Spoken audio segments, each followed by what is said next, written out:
Mona. I know. Mona. So I say however it feels best. I only person that Mona, speak good. that is for. Yeah. People, I say my name is Mona and they say, Mona man. Yeah, so, Mona. it's what it is. No, but But that's a civilized school name, Mona. Yeah. No, but one thing about we Liberian people, right? Yeah. I think I'm fighting against. You know, when we talk, people say, the person country, or we just been taught to just go away from who we are. Right. That's why it's colloquial language. I think that the cool people, the Congo people that came to our country, the American people that came from America that settled over there, the miracles, whatever. The miracles that didn't want to stop making our people feel like they're not smart enough because they're talking. How do you get treated like how you were treated and go treat someone else the same way? Crazy. So I met a girl at the gym, right? Yeah. She's Hispanic. Okay. So she switched up on me, like she was like, "Oh, sorry, like I don't speak proper English." So she's like, she don't even want to have a conversation because probably she thought like maybe I'm American, maybe the way I sound. Yeah. So I was like, "Hey, don't do that. Don't never say that." I said, "You are who you are for the reason." I said, "You were born in that country for the reason. Don't never ever make any nationality or any country or wherever you go in the world makes you feel less of yourself. Exactly. You are who you are for the reason." Right. Yeah. So they say, you country, today we're back. I'm not gonna lie. Bro, just speak English, but speak proper English. That's all. But sometimes. No, I ain't gonna lie. That's mad corny though. That's whack. There's no such thing as proper English, bro. Like what do you feel mean? like we speak proper English. No, I don't trust that we speak bro. proper. We speak good English. So but today we're back. Is that where you from? We're back in the fries right now, man. Today we are here with my co-host, Mr. Tell that boy your name, my brother. I didn't know what you said. Chasing Befe. And we're here with the other co-hosts. Good time, the host with the most. Good time, JT checking in. Damn, the host was the most. That's sexy. Yes. this is your boy J Biz, man. We on camera. Today we have a special guest in the building, man. Go by the name Mona. Hey. How you doing today, love? I'm doing good. How y'all doing? Thanks for having me. Yeah, so go ahead and tell the people about yourself, man. Go ahead, give them that rundown, because when they think about Liberian women, they just think about women that be doing things that is not good. Oh boy, ahead, don't be. Oh, here he go. And not me, it's the other people in there, not me. Oh, yeah, man. Anyways, hey guys, my name is Mona Krugeh-Clark. I'm checking in. I'm originally a scientist of 10 years. I've pivoted into lab operations, lab management, and I work for small biotechs and pharmaceutical companies setting up their labs. I also run a side business called Krugeh Cooks, where we focus on Liberian fusion cuisine and showcasing that. So elevating the food that we already know, keeping our flavors because everybody loves our food.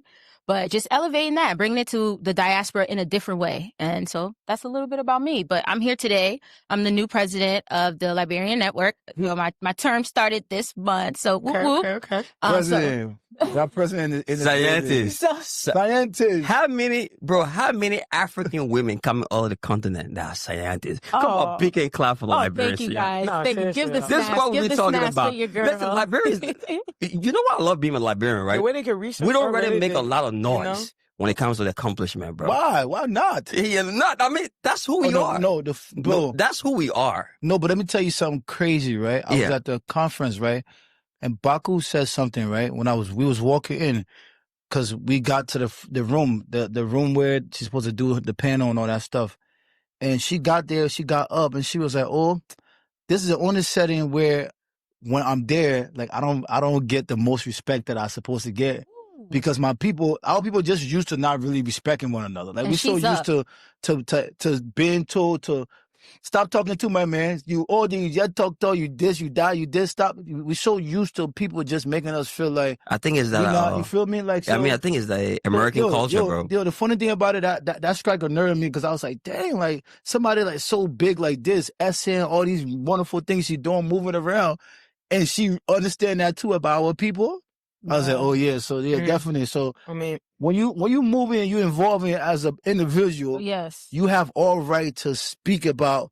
If anybody feel uncomfortable, that's not your business about them not moving and driving to become successful in life. Right, I appreciate that. Thank you. I mean, to get here as a young Black African woman is hard. Not just African, Liberian woman. Okay, period. A young Black Liberian woman. Thank you. Yes. It was hard. I'm not gonna lie. It was a difficult, long journey, but it took time. My parents, they believed in me, because like what little girl's gonna wake up and say, you know what, I want to be a scientist. Went against the norm. And know what that means and get there. And, you know, I got my bachelor's, I got my master's, I went and worked. Now I'm pivoted. I'm a scrum master. So I've been able to just grow within the field and try to and trust me, I got the horror stories, but you know, that's for another day, for another podcast. But we're here to talk about the network. That's what we're here for. And I'm representing them today. No, we're here to talk about everything. Oh, okay. So before we go to the network. Okay. Let me. Okay. Who's the president of the network? Who is the president of the network? We need to get to know you first, right? Because talk to me. We need to get to know you first as an individual, right? Because talk to me. This network thing that you guys have going on. Yeah. And the name that you're calling Liberian Network, not a small name you go call your company. Do you know what kind of responsibility you guys have taken on? Yeah. Basically to name your company after our whole entire country. Yeah. Our country. Yeah. So you guys have a lot of responsibility. So we need to get to know the individuals that are behind this project. For sure. Okay, so can you explain what the Liberian Network is? Sure, and how was it started? Yeah, so the Liberian Network was started in 2023 by 5 founders. Originally, it was a Liberian medical network. So their niche and where their expertise lied in the medical health field, they were health professionals, things like that. So they existed in that space for about 2 years, and then spearheaded with our founder, Kenneth, who you're familiar with. He kind of was like, you know, there's more space and there's more room for growth. We can have more impact here, and I see gaps. So beginning of 2025, they decided to expand the network to several branches. And so that's how we spread from we have the Liberian Medical Network, we have our therapy network, the fitness network, love and relationships, and then our grassroots effort in Liberia. Wow. So that's our 5 branches that we've grown to now. And within that's why I say we've expanded to like 10,000 members if you think about it globally, because we have people that I'm talking to and connecting with, like we previously mentioned, in Canada, in China, also in Liberia, also in the UK, here across America. And, you know, we already have 3 time zones within this country. So you can only imagine they're fired up, they're ready to work, and they're engaged. And I think with the network being so large, and that's why I say everyone's a member, right? You're Liberian, so by default, you're a member. Your engagement is where we empower you to then lead, right? Yeah, and then take that further. So that's great. I want to ask a question, right? Sure. So basically, like you guys everybody that basically started this network is based in the U.S., right? Relatively. And then the idea behind the network is to help Liberia, right?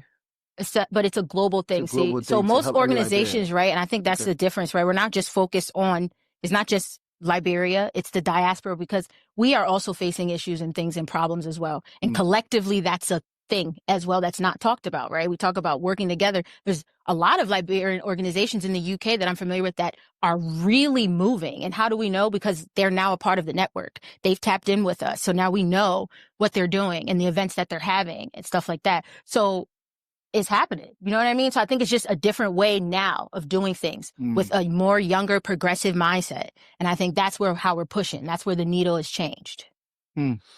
I mean, when you talk about network, right? Are you talking about connection? Are you tapping into the social media platform? Yeah, definitely. We have, we're on all the platforms. We have the Liberian Network _. That's our Instagram. That's our main place, I would say, to follow us and get all the information. And once you follow us there, our admin team is super duper engaged. If you follow and you comment, trust me, they'll find you and get your information or lock in with you and figure out what it is that you want to do. If you even made a comment and it aligned with something that we already have going on in the background, they'll say, hey, so we saw that you were kind of having this conversation. Is this something you would like to work with us on? Do you have ideas? Would you like to join a committee? So we're about bringing that skill set, empowering, and then making things happen. That's the partnership. That's the collective effort. That's how that community is built. And you have a community of over 10,000 Liberians. Yes. It's a lot of people. There's a lot of people right now, and it's still growing. It's still growing. Wow, that's amazing. Yeah, it's a lot of us. So can I ask, like, what are some of the projects you guys have done? Like, yeah, because you know we have all these like different network group, and I keep saying it. Like, I'm trying to figure out how can we as Liberians be able to do collective work together, come together, and actually get stuff done, because we need to get things done. Like there's a lot of meetings. We got to stop talking. We got to actually execute. They talk for 3 days. Yeah. And then if you add all the hours, make it maybe past 20 hours. People just talking. Right. So they're just having all these background meetings, just having conversations. So what are some of the things you guys have done before, or you guys are planning on doing now, because we need to get things done for our country to move forward? For sure. So definitely we can talk about it. our campaign for this month, October. So we have our PTSD campaign. It's called Breaking the Silence, PTSD in Our Communities. And so it launched October 1st on a Wednesday. We did a live where we had a Liberian come on and share their experience with trauma. Also, we had a mental health professional counselor on as well on the call. And that was moderated by our Liberian Therapy Network and the Liberian Medical Network. So they put that together.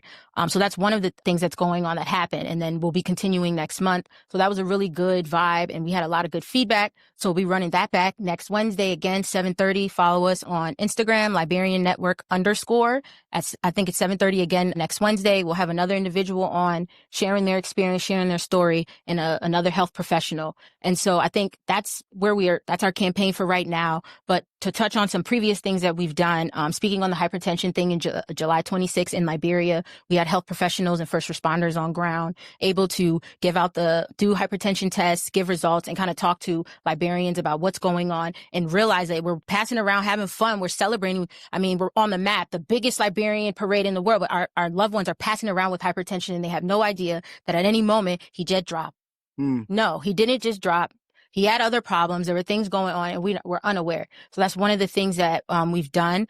Pushing through back to our PTSD campaign, something we're doing is working to provide resources. So yes, we started off as a medical network, but now that we've expanded, it's not only just saying, okay, yeah, so you have this problem. We brought awareness. What do you do now? Like, what if someone's just stuck? So with the PTSD campaign, we provided free resources. So if you need any free resources, please connect with the network. We have them in our hubs.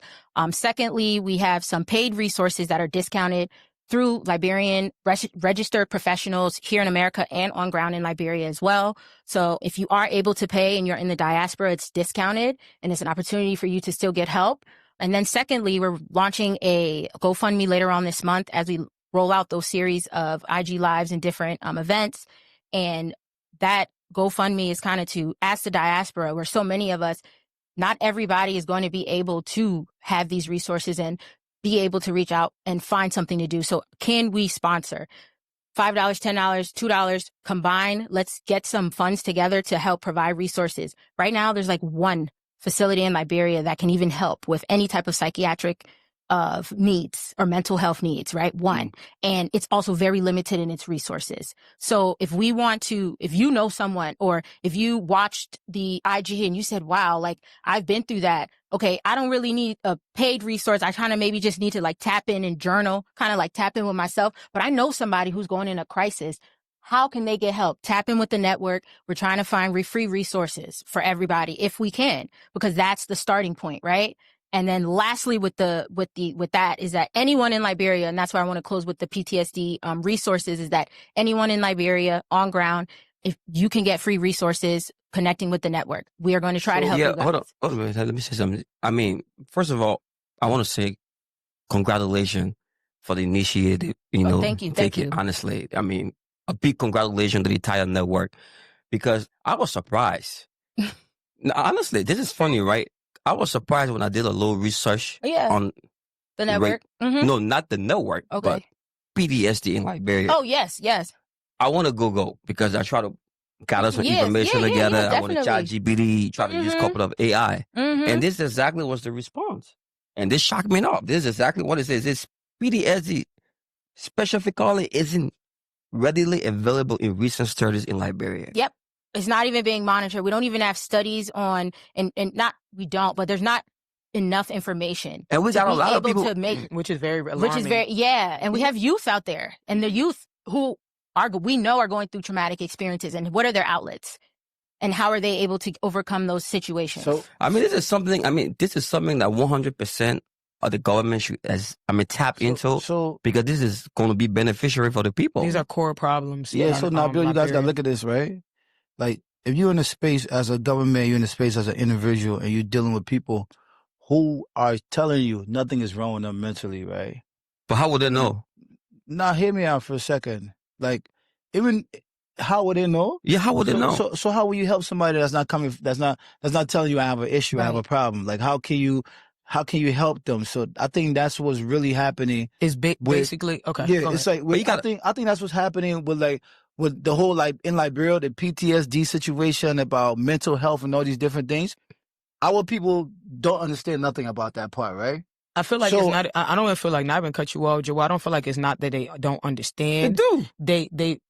I can't even only say Liberia, but Africa as a whole has made mental health or any type of having a disability, they made it like a taboo. And they're kind of like embarrassed of it. Yep. That's the number one problem that I see when it comes to mental health and people who have disabilities and things like that. It's about people being shamed. But a lot of African countries have tapped into AJT. You got Nigeria, you got South Africa, you got Uganda, you got Kenya. Let's tap into what? Tap into what? No, tap into mental health? Yeah, there's other countries. Yeah, they're registering these things. It's just that with Liberia, we have to think about the plethora of problems that already exist, right? If you're going to tap into something, let's be honest, right? Coming from and this is right, I'm not going to say it's the first thing, but it's also something that is more impactful to the success of something getting done. Absolutely. And I still feel like it's just an awareness thing, and that's why the conversation has to happen to break that myth, break that uncomfortability about it. We can be a country, you understand, that fought the highest civil war coming out of Africa, bro, and then we don't have a database for anything related into PTSD. And people know that we are a country of child soldiers. Yeah, they're familiar. We are not ready. We are not readily available. The studies aren't there. We're also a country that had 16 years of war, and we're also behind. Yeah. So these other countries that are doing these different things, I'm not going to say I'm discrediting it, but it's just like they got that already. They got. We was popping. These countries was just becoming independent. But I don't really want us to get too like off of the hex of why mental health is not something that is big in Liberia, because our people are embarrassed. We were grown to feel like if your child has a short arm or if your child speech is not right now, it's to hide that child. Yeah. Or it's to dumb down whatever they're going through because they're embarrassed. Let's just be honest. The reason why mental health is not respected or even talked about is because people are embarrassed of it. But we don't have most of those disability cases in Liberia compared to other African. No, but we actually do. The cases are there. It's statistics. You have to look at Special Olympics in Liberia. It's very low. Let's use Special Olympics for example. There are people in Liberia that are disabled, but guess what? A lot of people. Liberia has a Special Olympics. I think this was their first time going into the Special Olympics. And guess how many people was actually they're actually allowed their kids to be a part of it because they're going to be on a national platform to see that they have a disability. Only 10 or 15 kids was able to go.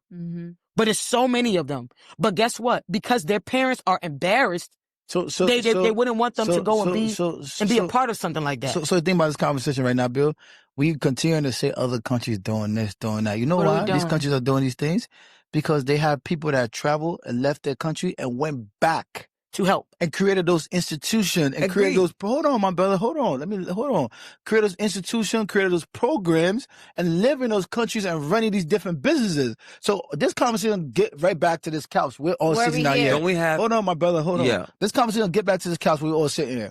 We as Liberians, right, that have left Liberia, that understand PTSD, understand mental health, understand how in order for you to navigate through, to have a better life, a better day, or whatever, you need to be mentally inclined. You have to be able to use your mind certain way. And some people are born with situations where they may have to use meds to help their mind and different things and things like that. We have to go back home to the government, bro. We gotta leave this government conversation alone, bro. A government can put a program in place that people can work. If you hire people in Liberia that don't understand about mental health and put them in how about what in the hospital that killing people all day? My man JFK. You take your family to JFK, they get your family different blood, all kind of nonsense. No, when I talk about the government being an aid in these things, right? I mean, you can have an idea, but if you don't have the finance and it's to implement those ideas, it becomes dead. Well, most of the people are doing it by themselves. But you got to understand one thing, bro. Back to Mona, right? But I understand. Go ahead. Hold on. Let me just make a point, right? Sure. Now, if we talk about institution, that's where we're wrong. Mona, I mean, you would drive her into what needs to be done, but we can't say outside Liberia, we have hospitals. Hospitals are there to collect trauma data.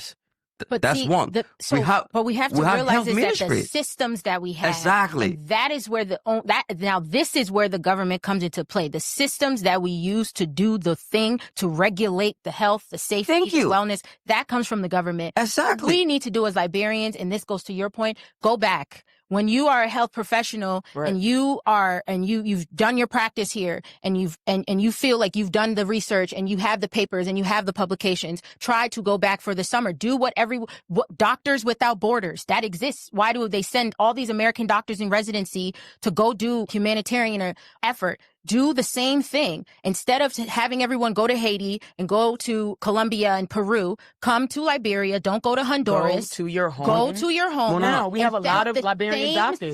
We have tons of Liberian doctors. And some of them are in this network, and those are the types of things, and that's how we're able to set this up, because the professionals exist. The difference is how they want to tap in is not the way it was before, and that's why we're having this conversation, and that's why we're talking about the network, because they're ready to do it now. And they see, oh, okay, I can do it here now, this way. Before, if you would have presented all the organizations, and we don't need to get into any of that, but either way, this is new, and they're ready to go. And they weren't ready before because that system didn't work. So the system is not working. But they have. Let's be honest. It's not working. Listen, Liberia is not as blind as we think. No, it is from outside. Bro, it's not. I'm only talking from a scientific standpoint. If I need to check data points and databases, it's not going to be there for Liberia. Your reality and that's where our issue lies. I'm telling you, bro, your reality that you had in Liberia is not the norm reality, bro. You was privileged, bro. Like, I'm serious. I just hate when we having real conversations on how to actually help the country. Bring it back. You were privileged, bro. Like, stop it. I don't like when you come and say, "Oh, Liberia not that blind. Oh, Liberia need that kind of help. Liberia need." Bro, no. Bro, I didn't say I'm sorry. I love Liberia. I love Liberia to death. That's a place I love. I represent it. But there's a shit show happening in Liberia right now, bro. I didn't say anything about Liberia don't need help. Okay. No, you said Liberia's not blind. No, because you always say things like that, listen, bro. Because when we talk about medical doctors, there are Liberians in Liberia that are medical doctors. What are you talking about? Where? In Liberia? What are they people doing? Are dying every day in Liberia. People are making mistakes. You know what people? Listen, you know what people are dying in Liberia? Why? Because of the facility. No, they're making mistakes. No, it's a listen, combination. Unstable electricity. Most of the you make mistakes. You can see the light now on. Bro, you know what happens in the ER? Do you know what happens in the ER when a power goes off? People on oxygen lost their lives. What are you talking about, Joe? Even in America, the great United States of America, if there's a power shortage, you know how many people are going to die in the hospital just in a minute? What are you talking about? But it is probably something that happens all the time. Well, you got doctors here. That's probably going to happen once in a blue moon, maybe off of a natural disaster where they cut the lights out or they cut the power out. But in Liberia, that is something that's always happening. You're prepared for that. If a hospital if I cannot guarantee that a hospital has proper generators to keep my family member that is on oxygen on, that means this is a shit show. We're driving back though. We're driving back to the government. No, not necessarily. Hospitals are private places, bro. How many private hospitals you know? There's multiple. It's just, again, we have to realize it's a tiered solution. That's the thing. It's not a straight and narrow. You're not wrong. You're not wrong. We're all right. It's a combination of the fact that we have multiple problems and we have multiple ways we need to do them. Yes, the government needs to help us set up the system so there's regulations that people need to follow. Yes, Liberians need to go back who are skilled in those fields so that they can bring what we need to call the standard of care, the current standard of care, the current modalities that you can use to help people. That's not happening. So Mona, I understand that, but you got to understand something, right? The government can't do the job. Okay. These are the problems that a government cannot change your individual life, but a government can put in the system to govern the people. But you need people to work the system. Exactly. The system needs to be working. The problem we're having is the workers. It's not because you got to understand something, it's the workers, because the system in Liberia, right? Liberia, right? Yeah. Liberia have the same system as America. All these rules and regulations here is over there, right? But they're not people to actually work the system, because the ones that are put in the place to enforce the system, they basically don't understand the importance of the system. I agree with you. Because they've never been in a space where the system have worked. Now you're making a point. I see what you're saying. So we need to leave the government out of it, because I keep saying we are the government. No. I see his approach is saying we're not going to leave the government out of it. As individuals, we need to be civic. We need to be for our own country, and if we're civic for our own country, the government will follow suit as well. Because they'll be like, damn it, my man. Because if we don't listen to these people and lower this price of rice, they're going to riot, and it's not going to be. It's going to be serious. We playing games because you know what I mean. But it's not for play. We're going to riot for real. Because that's the difference, right? So we need to be civic. Then the government comes in and listens to us and implements regulation. And when you have regulation, everyone has to follow that. That's where the government comes in. Accountability. And accountability. But people still have to be civic and say, I'm going to hold myself to a certain standard. It's the reason why you go to Ghana and those girls will be passing around. Listen, they're all paying with Momo, right? It's on the phone. But when they're coming around, you can't leave. You could play around, leave. They're going to find you to get that Momo. Their integrity is there. You get what I'm saying? So the customer service. Now, I'm not saying Ghana has the best customer service. Another conversation. No, go ahead. Don't stop. Go ahead. I'm just saying my point. And the fact of the matter is that it's just multi-tiered. And we have to be accountable as civic servants for our country to be able to hold the government accountable. Because if they change something, and like you said, the people in power who have oversight don't do what they're supposed to do, it doesn't then matter. Yes, that's where it just becomes difficult. This is my point. So we hold each other accountable. We forget the government. If we're doing what we're supposed to do. Who are in the government? Like people in the government? We won't vote them in. People keep saying the government. Mona, right? You keep changing. Let me just say something right quick. But the same thing keep happening, right? Let me say something really quick, right? Who do you blame? No. The voters. Liberia. The people. The voters. The last time was stolen people, right? Liberia is the only country that you're walking around. I mean, this is serious. Like, I travel a lot. Yeah. Somebody would just bring the car glass down and just insult your mother for no reason. What? No, bro. Listen, it's worse. Someone's mother's always getting cussed out. No, hold on. Bro, it's worse. No, hold on. It's worse. Yeah. Let me lay my point. Okay. Customer service in the bank. Yeah. People go, they get, like, people who's supposed to serve you, they're angry. Yeah. So people walking around with so much pressure on their life. Yeah. But they don't understand exactly what I'm going through. Yeah. Now, I know what PTSD is. Right. You understand? They don't. But I never had an idea. If we were not talking about hosting you, I wouldn't have known today in the modern world that my country, Liberia, when you go on Google, when you go on ChatGPT, on AI, they say this 30 is not readily available in Liberia on PTSD. Yeah, no. And we got health. We got health minister. We have a health ministry. We have a system. We got hospitals. So these databases are collected from the hospitals. When you take people to trauma, all these things, all these records, people go to trauma every day. Yeah. So if she can come up with this idea concerning it, and then to go back home, bro, the way you're talking about, this is not a government. It's a shame. Because it's surveillance. So the term for what we're talking about is called surveillance. It's when the government is keeping note or watching what's going on with different diseases and things. It's the reason why when the flu comes out every single season, they give you there's like a flu vaccine, right? Or whatever. Thank you. And they're checking and all these other things. That's a poor example, but I'm just trying to drive it in. No, that's a good example. But either way, like it's surveillance, right? There's no surveillance happening. Right in the country, so yes. I see what you're saying, but guess what? The first step is proper bookkeeping at the hospital. We have to have computers for bookkeeping. Right. You feel like, are we still charting by hand? Let's start having real conversation. But that's a different conversation, y'all. At the end of the day, no, it's not a different. It's all part of the conversation. It's all really a part of the conversation. Is for real. Nothing. A shit show, straight shit show. You go somebody put Retty. It's 2025, right? Hold on, bro, please. Hold on for a second. Yeah, go ahead. You go in 2025. People say Retty in copybook. The government officials, the government building, they say Retty in copybook. And then when they read copybook, they'll put out that file somewhere. They'll never go back to it again. It's a joke. That's ridiculous, bro. I don't want to ask. There's no database of things in the computer where another hospital can go there and type somebody's name in. As a collective of Liberians, all of our doctors, all of our health professionals, all of our nurses, all of our first responders. So administration, help us. The administration, we have good doctors. To the network. We have good doctors in Liberia, but we just don't have good facilities. So with the networking part, right? Yeah. Do you guys have administration, right? Administration when it comes to that. What do you mean? Like people that will be in the administration part, the documents and these different things. Oh yeah, I mean we have a whole board, right? You have to have different types. I mean within every committee, within every sub channel, we have leads and different names for each individual and how much time and effort they're going to put in to engage to get these projects done, whatever project or campaign we're working on. So please, Nabil. You keep emphasizing about great doctors. Please name 5 good doctors in Liberia. Bro, before I name you 5 good doctors in Liberia, I will name you 10. 10. I mean, at least 6. Name 10. Name 6. But listen, let me ask you one simple question. Don't fast forward that. Hold on. I'm going to ask you a simple question. Answer my question before you ask me a question. I was about to ask you, and then you jump in. Go ahead, ask me. All right, good. Now you talk about private hospital in Liberia. Just name me 3. I mean, I ain't saying about private hospital. No, bro, you said that was something. Okay, sorry. Maybe, all right. Maybe the hospital. So listen, government hospital there. Listen, hold on, bro. Mm-hmm. You have JFK, the John F. Kennedy Memorial that was built by the first John F. Kennedy of Liberia. John F. Kennedy, the president of America. You have Redemption Hospital. These are government hospital.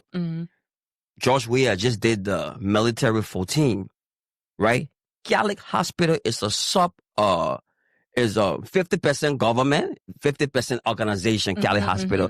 Those are the 4 big medical facilities. It was 3. Yeah. And George, we just made the military 14 that's open in Marshall as 4 big hospital. Redemption is all over Liberia. There's no facility. You know people that get money don't go to those places? They got some clinic in Congo Town, back in the behind Royal Grand Hotel. That place they go, rich people. Which place over there? I don't know the name of it. Is in the film. They probably have. Is there a particular doctor there? That's where they go. What? They don't go none of the hospitals you Guess call. what? I was on the plan. Listen, I was on the plan of $1,500 just for it. So you go to that hospital? And when you have, I bet you went, right? Bro, listen, I never went there. Bro, I'm gonna say this, right? I take good care of myself. God comes first. Okay. I've never. Y'all hear that, man? I've never been ejected. So what plan you was on, bro, listen, I did that. Listen, I did.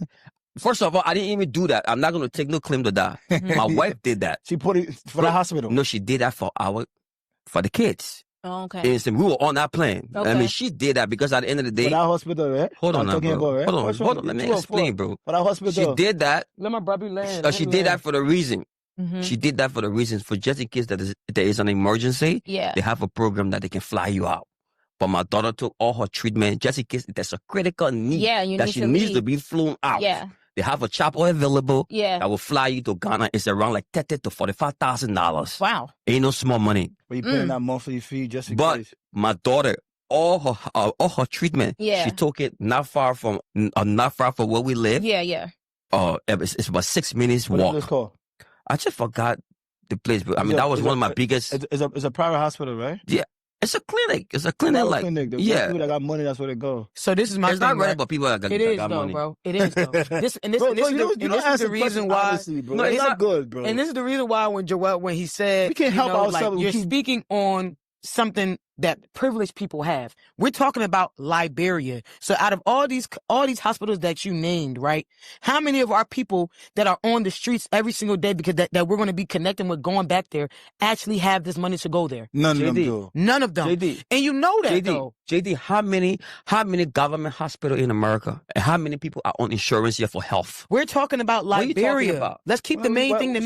No, but we're coming back to the government because at the end of the day, let me tell you something. The government is not there to change an individual life when it comes to infrastructure-wise structures. It seems like the government is there to keep the rich when it comes to hospital. That's fact. When it comes to hospital, these are the reason why people pay taxes. Yeah. This is why we pay taxes. We pay taxes to government for roads. Do we pay taxes? For hospital? That's a real conversation.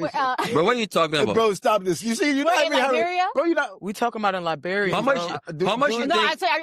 I'm paying taxes here. How much you think LRA? People in Liberia pay taxes. Yes, they do.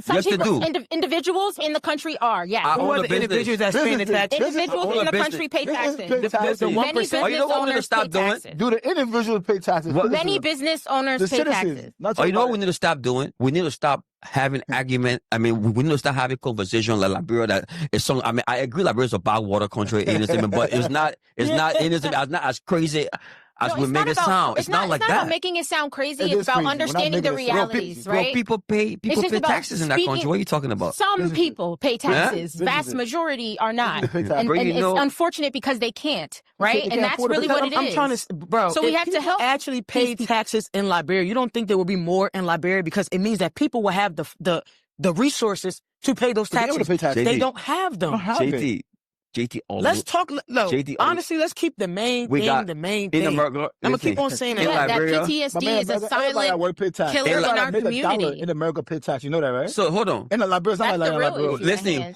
that's the real issue. That PTSD is a silent killer in our community, and as a result, we're dealing with so many mental health issues. It's affecting the youth. It's affecting the adults, and at this point, we're sitting over here going back and forth, but at the end of the day, our people are traumatized, and the only reason the people that matter, we need on the ground is not getting helped by the government. But JT, right? I'll get back to this. And the network has resources. I'll come back to the conversation, right? Listen, what system can we put in place to help? No, but Mona, right? Mona, let me tell you something, right? Mona, let me tell you something, right, Mona? Yeah. I'm sorry to say this, right? But for me, right? Yeah. The program you guys got is very brilliant. Beautiful. It's beautiful, right? Sure. But I'm thinking what's happening right now, like all this planning you guys are doing. Yeah. It's like you guys got to skill it the Liberian way, right? How long the program been going on? Hold on for a second. I mean, you guys have to skill it the Liberian way, right? Yeah. Okay. And you guys have to figure out how to go into Liberia. Yeah. And because when I listen to the different TNN, the BBTN, and all these different things you guys have, this people, that people that you guys have put together, and your network and all these different things. And since 2023, we in what year we're in right now? 25. 25. Yeah. 2 years later, I need to know what have you guys done in Liberia, right? Yeah. So forget about America. America already have all these things y'all did in Minnesota. I mean, I can't forget about America because our mission is global. That's the thing, and that's the component where I was trying to bring up earlier when you say, oh, all the organizations come together, is because all of them say they're focused on ground, and we see nothing on the ground. Mm-hmm. That's the difference. We are not just focusing on ground; it's building network within everybody, so that it's not just we work in here and then they will send the money back and we will see, and then nothing comes back out of that. Right now we do have a 12-week therapy program that will be starting in the coming weeks in this October for women and youth that will be held at the church. I forgot the particular church, excuse me, but it's in Liberia. Yeah, and it's a 12-week session where women and youth can come and meet weekly to be able to, number one, get out of isolation, right? Because if you are dealing with anything, you're dealing with it alone. Right? She's at home alone. The child's at home alone. The individual's at home alone. So getting you out of isolation, finding camaraderie in your shared stories and talking to each other, being able to open up and speak, break the myth and feel like I'm the only one when you can have someone there. So that's just something we're doing this month that's working, that will expand 12 weeks. But that's great. That's great. But in order for you to skill that kind of idea in Liberia, right? That's a collaborative effort. We have to have a church. We have our grassroots outreach. We have the church. You have Rafa now? Yeah, You got a route to pick them up on the houses? Oh, you want me to speak logistics, honey? I mean, I can get into I'm not gonna get into my proposal at the moment. Because the thing about this. I'm not saying it's not impossible. No, hear me, one second. It's not impossible. It's not impossible. Definitely the network knows that, and the people know there, and our team there. That's something that is not that's not like in the plan, right? Because we know the limitations of the people that we're talking about. That's the reason why. Anyone who connects with us and wants any help with therapy, if you're in Liberia, that's why I prefaced that at the end, it's always free. Why does she have to get a ride? Why does she have to get them a ride to come? But either way, it doesn't matter. But the fact of the matter is, it's not about getting them, even if we get them a ride. The fact of the matter is that the resource is available and they will get there. The women who we can get there will get there. The women and the children who can get there will get there, because we got to get them help. No, but hear me for a second, right? Like I just said, in America, it would be such a great idea. You have this free program for people. But you said Liberia. No, hear me. I'm here. I'm trying to say to you, in America, it'd be such a great, people free, people go there and da. Yeah. But in Liberia, for such things to be really effective, like you need to supply all these different things. I'm saying all these different resources. I totally understand I agree. You got to give them transportation to get to that place. And also some of them, you got to get them money. Yeah. So probably you got to give incentives and things like this. You got to some money that you have to, because at the end of the day. So that's what you know what I would say? I would say I thank you for that insight and letting us know that that's something that we have to do. I will bring it back and make sure that we cover that. And if that's something that in the community of women in the cohort that we have, if that's something, I'll do my best at least to let it be known that, hey, this is a real reality of doing something in the grassroots, right? In that outreach. Yep. And making sure that partnership is fruitful, because it is a long partnership and we want it to be meaningful. So if that's a good point, I'll let it be known. And because you said October, you come out in the chair will hold you accountable. Listen, that's what it's about. I'll do the best that I can. Because at the end of the day, I'm not one woman. You know me? I'm one lady, and I'm gonna work with my team. You represent your organization, and I'm here for that. You're speaking for them, so it's a lot of people that's working on this project. I'm not a sole individual, and this is not one camp. This is just one campaign of many things. So, right, this is our focus now, and we're carrying it through December, but that's the first project you guys are doing in Liberia. I didn't say it's the first project. I said since the expansion right now, me coming on and everything going on with PTSD, this is the campaign that we're carrying through. So what have you guys done before? That's what I'm saying. Because what I'm trying to do right now, right? Yeah. I'm trying to place you guys in Liberia because basically, like you guys have a network that's named after the country, right? Mm-hmm. And these things that you guys are offering is needed in the country because these other countries already have these things going on. Like they have these different programs and these different things that people can go to. But our people don't have these things. So I'm trying to place you in Liberia mentally. So what have you guys done in Liberia before? If you guys haven't done that yet, what you guys first program that you guys going to be running will be that, right? Well, for this month, for this news, totally. Not to my knowledge, no. I think there's been some other grassroots efforts with clinics and things like that with the professionals that we have. So you don't have that database right now. Because I said, I just came on and I'm just getting my feet wet and learning some things of the past. I've come on with the new expansion and what we plan to do and our new proposals and stuff like that. So that's where I'm pushing. Okay, cool. It's not something that we've never done because again, to be able to set some of the things up that we have a team there and we have outreach there and we have professionals there. So they built that connection, Kenneth and my board and our founders prior to me even coming on. So I'm not going to speak totally to everything that they did, but I know, that exists and that network is there because we still use them and we still partner with them. And that's how we're still doing this PTSD effort throughout the year. All right. So the whole PTSD statistics, right? Mm-hmm. It shows that women are mostly affected from PTSD than men. But the suicidal rate on men is higher than a woman. And you really feel like that's true? What? That PTSD is more so with women than men? So it presents in women, because right? It presents in a way, but the suicide rates men are higher. Because the amount of men that take away their lives? But you know why? Because people ignore the signs when it comes to men. Exactly. That's why I feel that's like people don't care about men. That's the only reason why. Because it's not, the signs are... Let me say this. Let me just say this. People don't care about... You got to care about you first, hon. Wait, can you say that one more time? I'll tell you that. Let me just say we're showing you that we care about you, right? We're showing you now that we care about y'all, right? That's what we're showing. We're showing that we care about you. Because it's men are supposed to cry. Men should cry. They don't care about us, man. You know? So back to what I was saying, like I said, there's signs that are ignored when it comes to men. So I really don't believe that only PTSD only shows through women because we're only paying attention when a female is crying or acting irate or is doing things unusual. But you guys do it all the time too. Yeah, it's just prevalence, right? It's the occurrence of it happening. Y'all might do it in a different way. It presents a little bit more because people are more sensitive to how women act and how we respond to things. But men get ignored. That is true. Because they are ignored and they get pushed to that.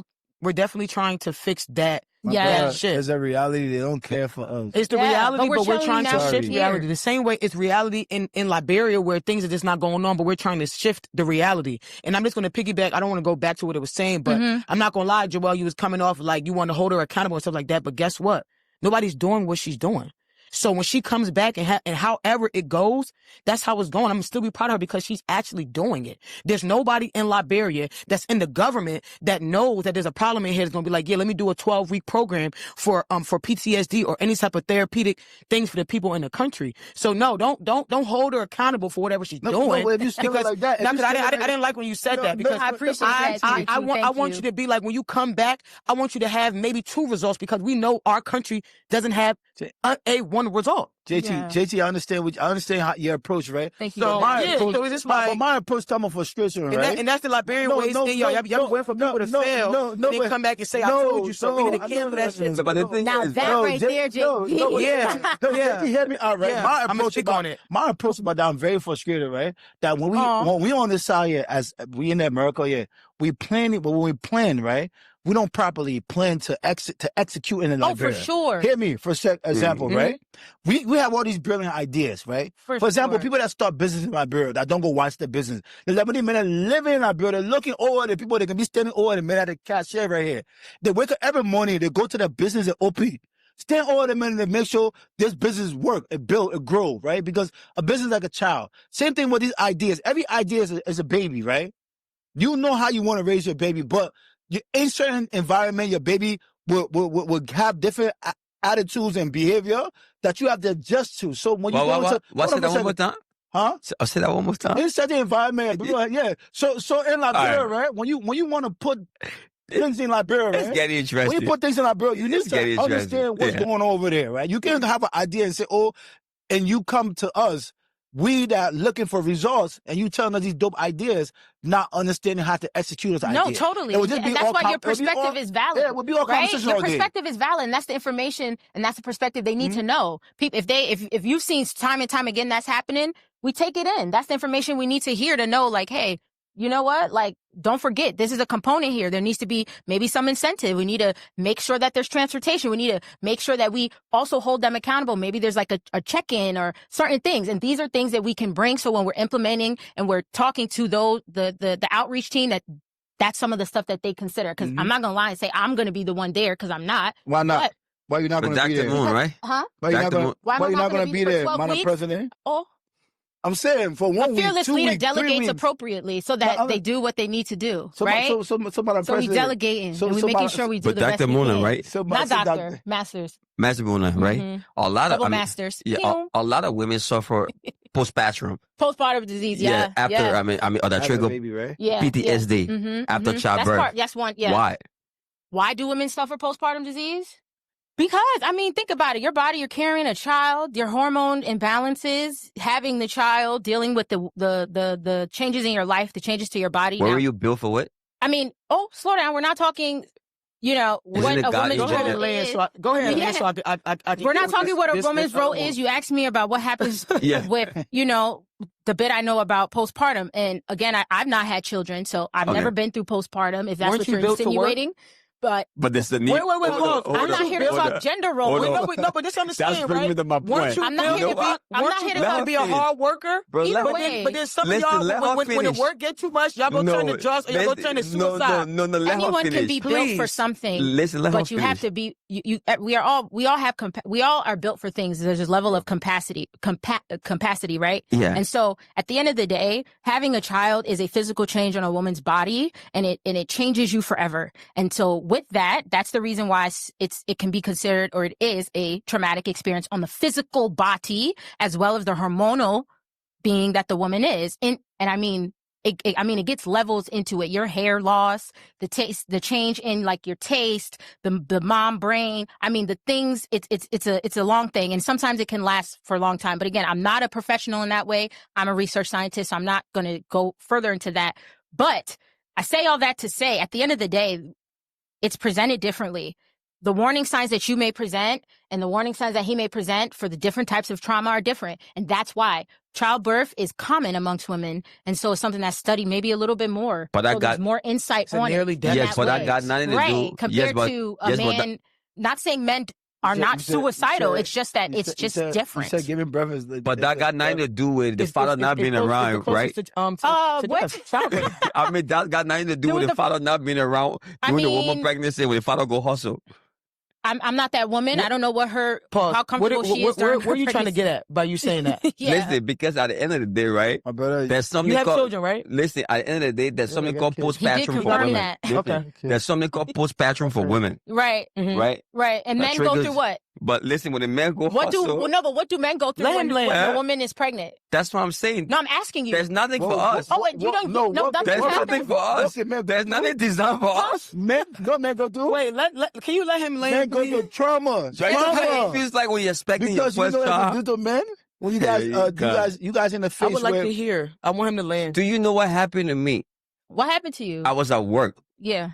When I got a call. And this is your PTSD experience. My daughter. Is that what you're saying? Yes. That's what he's claiming. This is you're saying. No. Oh, okay. No. I wouldn't say that. Oh no, that's not okay. That was out of joy, so I wouldn't say that. Okay. So when my wife got conceived, I was worried she was 9 months. Okay, yeah. And I was worried about being a father.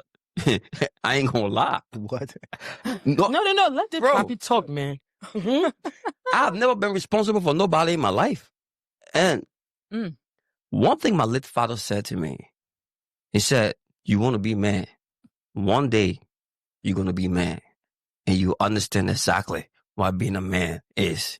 He said, you're sneaking up on me to take a house that I locked the door, the keys under my pillow. One day, you have all the keys around you available, and you won't be able to open any of those locks. And when that day reach, I pray I be around. You understand exactly what being a man is. When it all happened, yes, I expected to be a father. Yeah. That whole 9 months.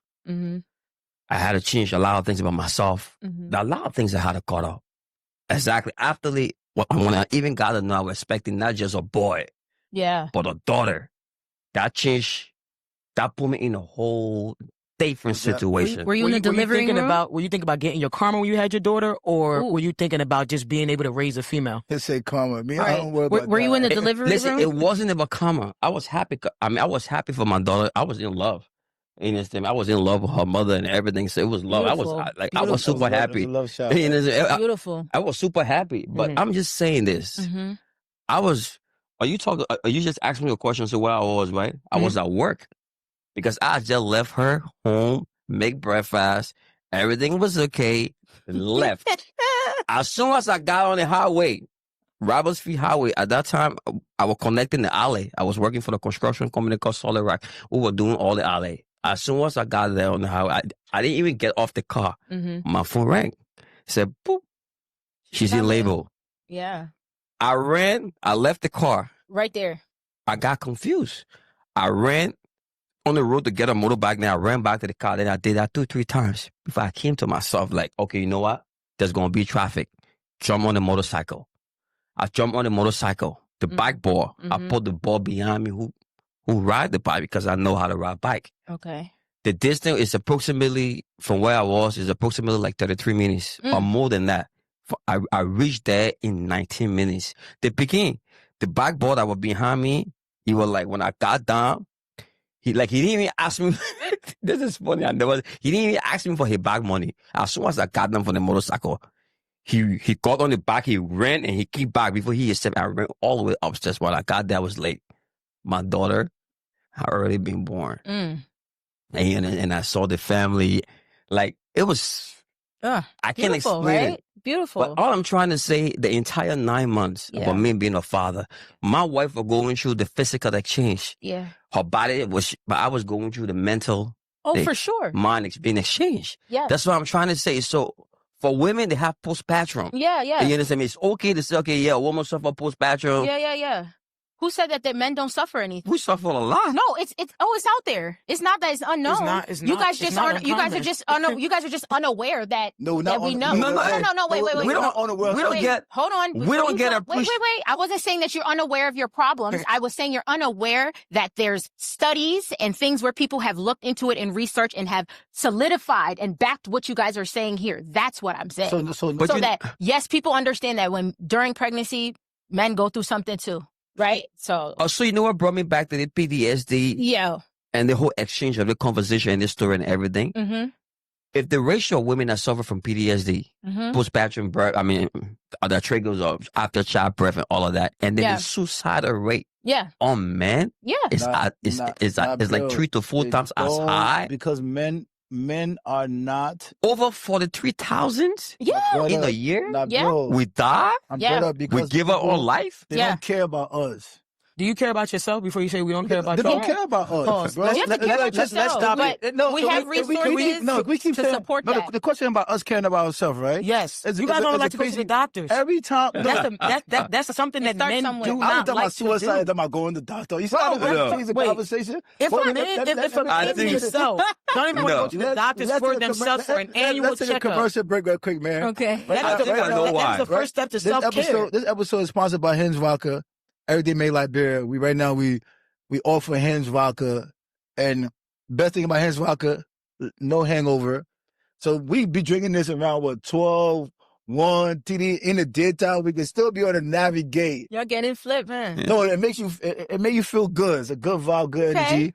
And this one that I'm holding is the the bitter one, right? You know what bitter drink can do for men. What's that one? So if you're a man, you know. What's this other one? I think that's a honey. That's honey the vodka. Yeah, okay. honey. So right now, episode sponsored by vodka, and let's get back to. And we got right here. I mean, there we go again. The Liberian ball trump over walls and shadow by Dr. Alvin and Glay. Listen, this is a fun blueprint.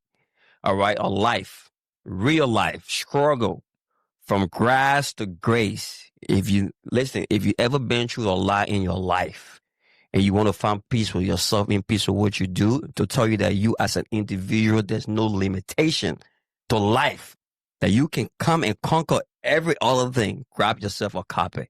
I date from 1 to 20 pages in this book, and done. I read it in 3 days. You ready? Okay. It's beautiful. Let's tap in. Grab a copy. Don't waste no time. Now, let's get back to what we was talking about. And are you about to say something, JD? Yeah, I just feel like when it comes to, first of all, I don't understand why we're trying to make this only a PTSD thing that, it's only a women thing. There are men that I know that suffer with PTSD because they've went through real things in their life that had nothing to do with childbirth or anything like that. Now, when you say the statement of nobody cares about men, I disagree with that because they are men that are tapped in with getting help for themselves. And this goes back to our culture and where we're from. It is not the norm, and it's shunned upon for a man to ask for help. I'm not saying that this is not the way. This is the way of life. It's the same way how you say there's double standards and things like that.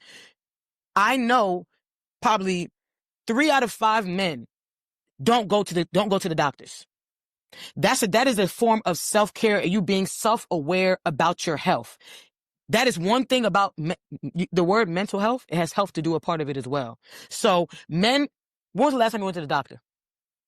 But you know what I think I would say to that? So about me going to the doctor? I'm just asking you. I'm just asking you because you go for your annual physical. Mental health is a part of the physical I'm asking you a question. So if there's any basic warning signs for a mental health issue, if there's any signs of stress, you can find that in the medical record. If there's any sign, if there's any signs of anything, you being under a lot of stress or you being under a lot of turmoil, that can be shown in your health. Yeah. So, JG, can we Wait. Stress. I asked you a question. When was the last time you've been to your annual checkup? I went to the doctor the other day. You get. But you know what? Let me. I said, you agree to disagree with me, right? Yeah. Come on. Do society care about men? Let's be honest. In the same way they care about women, let's be honest. So we don't know the answer to that. We know the answer. Come on. We know the answer to that. Did I say that you were the wrong? question, but you know the answer. We'll talk about it another day. Exactly. Listen, but we know it's a double standard. We know in this world that we know, you know. Y'all don't care about Master Mona, right? I go back to my question. Do you care about yourself? You're on social media every day. Yes, I do care about myself. You see people. I do care about myself, but I care about that go on that have one of my friends I actually was in school with before. He has a page. I have to look it up. He's a therapist. Yes, he has a group on social media about for black men for therapy. So it's out there. Do you care enough to tap now you got in my point. Men start caring about say you'll be in trouble. No, not me. I like men. Women will be in trouble, bro. Bro, let me say something, right? Let me say something before we go, right? Bring it home. I think, right, this is my take on the whole situation. I think every woman in the world, they are all self-made therapists. Self-made therapists. Yes, women talk to each other more than men. Yes, with each other. Yeah. It's better out than in. Men, we are self-centered. We are proud. Like we keep setting conversations to ourselves, and that is very depressing. So do you understand the statistics? But women goes out. No, women goes out and talk. Women goes out and talk. Yeah. Or we call it gossip. Or we call it gossip. Or we call it cheese. Not be the conversation for another day, my man. No, it's a 2-hour conversation. But I just want to ask you, like, Mona, right? Yeah. So you talk y'all about... rather sit around talk about and share different Instagrams and stuff like that, but y'all won't sit here and be like, I'm down and out right now. No, we gonna talk about this. We do both. No, we gonna talk about this. We talk about the partners and we also talk about real life stuff. But that also has to do with y'all ego and y'all pride. We're to blame. I hope you ready for it. We've been talking a lot. What's up? Mona, you told me plan one, right? What's the next, after this first plan, what is the next plan that you guys have put in play? Like, what's the next step? We're pushing the PTSD campaign through December, right? Because we have the 12-week course, the program running in Liberia, and we're going to have some people going and on ground for that. With that going on, I think right now, all of our channels and branches are aligned with that and all the PTSD work. So within our mental health channels, that's where we have our wellness stuff. Within the therapy channels, we have our group sessions. There's AI bots, there's the free stuff, the sponsor stuff, and the paid resources as well. And I think, so that's kind of where we are now. Our main focus right now is aligning that through the year and then kind of locking in at the end of the year with the work in Liberia and carrying on the conversation here to kind of, again, desensitize, break those myths, have those conversations. And then, be on the lookout for 2026, what we got going on. Join the network, Liberian Network _. Join us. Admin will find you. And I think that's the best way for you to be able to be tapped in and really know what's going on. And that's so how in the fries we all about straight everything Liberians. For sure. So how can we start like a partnership, right? But what this partnership is gonna come with a lot of like consultancy, real stuff. Okay. Yeah. Because right now for us, like we at a space right now where we tired with people just talking. For sure. We'll be everybody that we work with, everybody we align with. Tired dreaming. We make sure we tired dreaming. Right. We tired saying. Well, then let's get more people on next week's therapy call. Let's get more people on that PTSD call so that they can hear and talk about what's going on. Let's hear from influencers. Yeah, hear from someone who's people that have a voice. We had a beautiful lady last week, African Sunflower. She talked about her trauma and how it developed. Now, I don't want to share her story fully. It was African Sunflower was her Instagram handle. And she talked about her trauma and situation. And one of the things that it highlighted, people talk about PTSD and how it's quick. It's like a thing that happens quickly for her. And I only highlight this point of her story is that it was late. It was a late onset. So she actually developed PTSD later on, way after the incident or the traumatizing thing occurred to her. So that's just one thing that I would say, like, come on, hear what people are saying. And that's the first step. We start right there because the conversation has to be had. Because if you want to be cared about, you have to talk about what your problems are so we can care. Right? So bring your problems to the call. Let's talk about it. We'll have a professional there, and then she'll be able to, tap in and give you some resources. You never know. I mean, kudos to you and your whole entire team. This is the first time in the history of Liberia since 1847. Yeah, I mean, this first time for everything. No, listen, you can't say that because you don't know who other organizations have did this work. Right. We want to claim that was the first. I can say something. I can say something, bro. History is never forgotten. Oh, okay. They will have a trace. They will have a trace. Your story. They said it's 30. Okay. Readily never available. So nobody have registered it before. So that consultancy or that agency they're about to start to keep track on our people is a great could be the first if they do it properly. Because we are going to be when it's done properly. And with this idea, I will come back to say that this is not an individual idea. This is an entire government work. Because our government is of the people, by the people, and for the people. We make it up, but we what? Take it up. Okay, exactly. Okay. All right, yo, thank you so much, Mona, for coming through, man. We appreciate this dope conversation. Of course. And we listen. Let me say my last lip piece. You back here again. Oh, okay. And everything you said, y'all come and go do it. We're gonna do our best. If y'all don't do it, yo, follow through. I want to make sure y'all on the event. How can we tap in? I mean, tap in with Liberian Network _ on Instagram. We're on TikTok as well. We have Facebook. Just follow us again. Our admin team will reach out to you once you tap in with us. Yeah, let's get it. Let's go. Oh my God, it's your president's birthday, y'all. So happy birthday to I just thought like 1 minute the whole idea of the GoFundMe or what's the capitals and all of that for. Yeah, coming out in 2 weeks. So just be on the lookout for that. We have some stuff just rolling out. I don't want to mess our rollout. So I'll just say be on the lookout for what we have going on. Number one, though, next Wednesday, 7:30 on our Instagram. Join us for that. PTSD, Breaking the Silence conversation. Join us. We have a health professional there, mental health counselor there, and we'll be able to like just, have conversations. So if you have questions, this is where you can land those questions. If you have any, it's there. So we starting, right? And this goes out to all the different doctors. I'm with y'all. Listen, we tapped in. Let's do it. I'm just going to say this again. This goes out to all of the doctors, all the nurses, psych majors, all of the sociology majors, nursing majors, all of you guys who are in this field that are Liberian. It is time for us to use our resources and give that back to our country for free. Let's start going to Jamaica so you can rub shop on your all day. Free. It is about time that let's not eat our school fees that our parents came here to put us through school and let it not go back. Let it not go into vain. Right. Let's There's do a lot of us. The knowledge that we have, JT, and let's tap it back into our please country. Tell them to stop. Before we go, JT, please tell them, say, not every time you graduate from school, you must go to Jamaica and rub chalk on you. And before go to Liberia. When you free, you leave school, don't go to Jamaica. Don't go to that place where they can go to Jamaica. June can take a picture of you.